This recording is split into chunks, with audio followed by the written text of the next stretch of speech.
क्या है खरमास की कहानी। पुराण के अनुसार सूर्य अपने 7 घोड़ों के रथ पर बैठकर पूरे ब्रह्मांड की परिक्रमा करते हैं। इस परिक्रमा के दौरान सूर्य का रथ एक क्षण के लिए भी नहीं रुकता, लेकिन निरंतर चलते रहने से तथा सूर्य की गर्मी से घोड़े प्यास और थकान से व्याकुल होने लगे।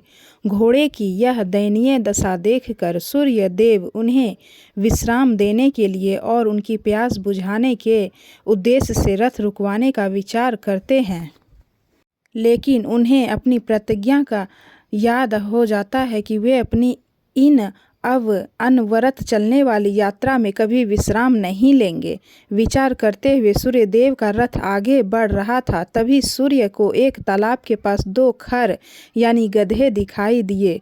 उनके मन में विचार आया कि जब तक उनके रथ के घोड़े पानी पीकर विश्राम करते हैं, तब तक मैं इन दोनों खरों को रथ में जोतकर आगे की यात्रा जारी रखता हूँ। ऐसा विचार कर सूर्य ने अपनी सारथी अरुण को उन दोनों खरों को घोड़ों के स्थान पर जोतने की आज्ञा दी। सूर्य के आदेश पर उनके सारथी ने खरों को रथ में जोड़ दिया। खर अपनी मंद गति से सूर्य के रथ को लेकर परिक्रमा पथ पर आगे बढ़ गए। मंद गति से रथ चलने के कारण सूर्य का तेज भी मंद होने लगा। सूर्य के रथ को खरों द्वारा खींचने के कारण ही इसे खर मास कहा गया है। खर मास साल में 2 बार आता है, एक जब सूर्य धनु राशि में होता है, दूसरा जब सूर्य मीन राशि में आता है। इस दौरान सूर्य का पूरा प्रभाव यानी तेज पृथ्वी के उत्तरी गोलार्ध पर नहीं पड़ता। सूर्य की इस कमजोर स्थिति के कारण ही पृथ्वी पर इस दौरान गृह प्रवेश, नया घर बनाना, नया वाहन, मुंडन, विवाह आदि मांगलिक कार्य शुभ कार्य वर्जित माने जाते हैं। किसी नए कार्य को शुरू नहीं किया जाता है, लेकिन इस मास में सूर्य और बृहस्पति की आराधना विशेष फलदायी होती है। गरुड़ पुराण में ऐसा भी कहा गया है कि खर मास में प्राण त्यागने पर सद्गति नहीं मिलती। इसलिए महाभारत के युद्ध में भीष्म पितामह ने अपने प्राण खर मास में नहीं त्यागे थे। उन्होंने सूर्य के उत्तरायण होने का इंतजार किया था। ध्यान देने की बात है कि खर मास और मल मास में अंतर है।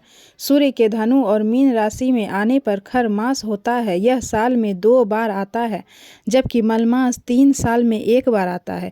इसे अधिक मास और पुरुषोत्तम मास भी कहा जाता है। असुर हिरण्यकश्यप को वरदान था कि उनकी मृत्यु 12 मासों में से किसी भी मास में नहीं होगी। इसलिए भगवान विष्णु ने उनके वध के लिए मलमास की रचना की थी। खरमास का हिंदू धर्म में विशेष महत्व बताया गया है। इस महीने में कोई भी शुभ मांगलिक कार्य नहीं किया जाता।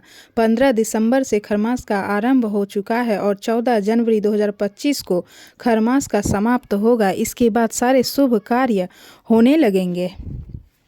अब खरमास खत्म होने में मात्र कुछ ही दिन बचे हैं, तो आप लोग इस समय में कोई भी शुभ कार्य ना करें। 14 जनवरी के बाद सारे शुभ कार्य होने लगेंगे, तो सारे कार्य आप लोग कर सकते हैं। इस समय विवाह आदि नहीं किए जाते हैं और गृह प्रवेश नहीं किया जाता है। ऐसा कहा जाता है कि जो खरमास में गृह प्रवेश करते हैं उसके घर में अशांति बनी रहती है। इस महीने में जितना हो सके धर्म, कर्म और दान पुण्य के कार्य करने चाहिए। तो ये थी खरमास की कहानी। जय सूर्यदेव।